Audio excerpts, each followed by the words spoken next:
A warm voice reaches them like sunlight hitting an old piece of ice in the freezer door. A gesture of tenderness, strong hug, a genuine, "I'm here," and their entire emotional architecture collapses with the elegance of a Greek temple. The phenomenon confuses the casual onlooker. They expect love to create smiles, glowing cheeks, maybe a romantic sigh. Instead, they receive tears, trembling lips, and a face that looks like someone pressed the "release all emotions" button. It feels dramatic until you understand the deeper psychology. Neuroscience offers a charming explanation. When affection lands, oxytocin storms through the system with missionary zeal.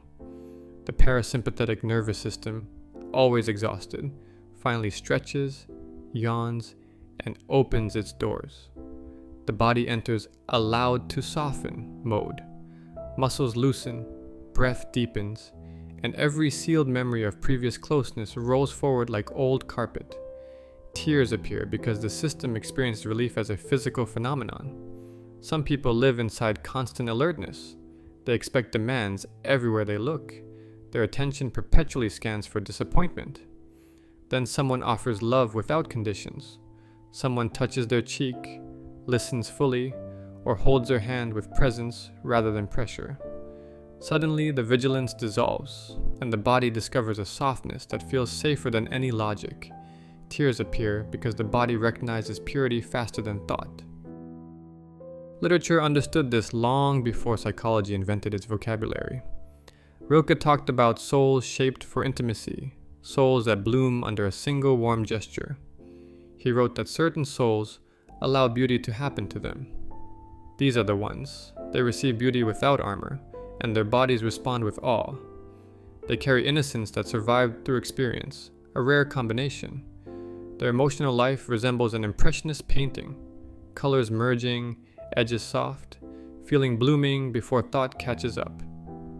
When someone truly cares for them, their system recognizes a long-awaited frequency, and the tears arrive with the relief of return. He also said, "Everything that touches us takes us further into ourselves." This describes their emotional mechanism perfectly. When someone loves them, they travel inward and outward at the same time. Inward, because affection awakens memory, longing, and recognition. Outward, because beauty expands their field of awareness to include the vastness of possibility. Tears become the bridge between these spheres. This crying from love people often present themselves as rational creatures. They claim emotional discipline. They claim psychological mastery. Then their partner places a cup of tea beside them with gentle intention, and they dissolve like sugar in warm milk. Their friends tease them. "A mug and a hug destroyed you again?" They laugh because the reaction always surprises them. They experience love with hypersensitivity. Tender gestures arrive amplified, and soft moments land with the weight of a novel. Their psychology carries a rare sweetness. They possess emotional antennae, tuned to subtle frequencies. A warm gaze transforms their entire mood. A hand on their shoulder rewrites their inner pattern of the day. They sense sincerity instantly and respond with unfiltered feeling. Their hearts always keep the door half open. This quality creates extraordinary connection because they give depth in return. Their tears carry trust. A trembling breath becomes a confession. They are embarrassed of themselves sometimes, because the simplest gesture, like a friend remembering their favorite writer, someone gently brushing hair from their face, activates layers of emotional memory.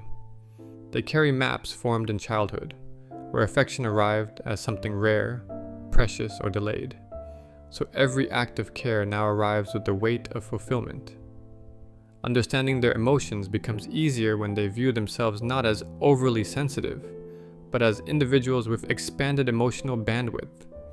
Their tears during moments of love or beauty reveal a temperament designed for resonance. They process closeness with full capacity, which means they experience contact at levels others barely graze or even find bizarre. To feel love this strongly, the psyche must hold both vulnerability and depth. People like them often developed emotional imagination early in life. Books, art, films, or quiet moments with the sky train them to perceive significance everywhere. They learn to take meaning seriously. Their tears emerge from this seriousness, not dramatic, but deeply responsive.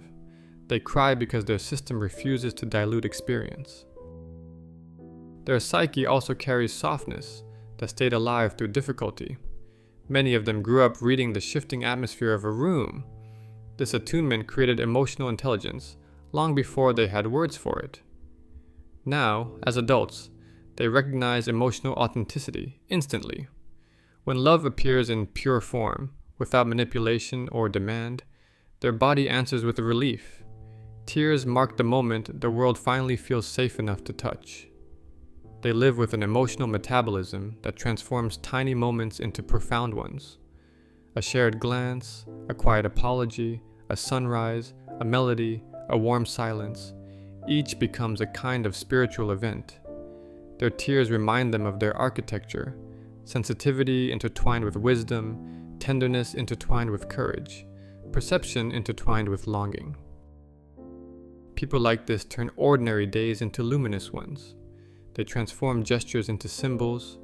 They carry memories like small lanterns. And when love reaches them, their entire being lights, and the tears flow as proof that something meaningful has entered the room. They live in a world layered with invisible depth, and their tears offer the most sincere translation of everything they feel but never say. History offers portraits of people like this. Montaigne wrote that certain hearts expand with the slightest warmth, and he considered this expansion a form of intelligence, a capacity to register significance that others overlook. In ancient Greece, Heraclitus carried the nickname the weeping philosopher, well, partly because he collapsed under sorrow, but also because he perceived the world with such intensity that his eyes filled at the sight of its complexity. Tears arrived for him when reality touched him in its full richness. This lineage lives in them. Ancient cultures often understood these people through metaphors of sacred overflowing.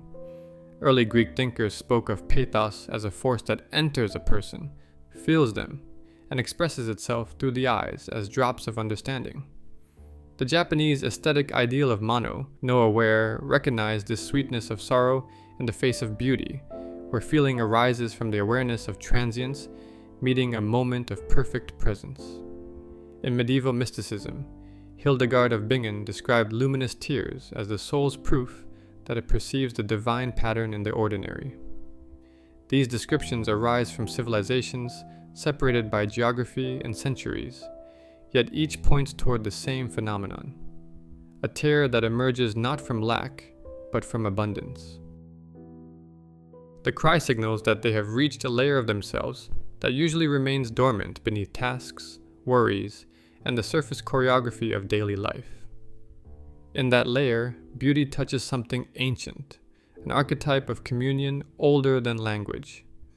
The Russian philosopher Berdyaev once wrote that true emotion creates a creative wound, a site where the world enters a person deeply enough to transform them. Heaven knows we need never be ashamed of our tears, for they are rain upon the blinding dust of earth, overlying our hard hearts. I was better after I had cried than before, more sorry, more aware of my own ingratitude, more gentle, wrote Charles Dickens. The most authentic thing about us is our capacity to create, to overcome, to endure, to transform, to love, and to be greater than our suffering. Every true love and friendship is a story of unexpected transformation. If we are the same person before and after we loved, that means we haven't loved enough.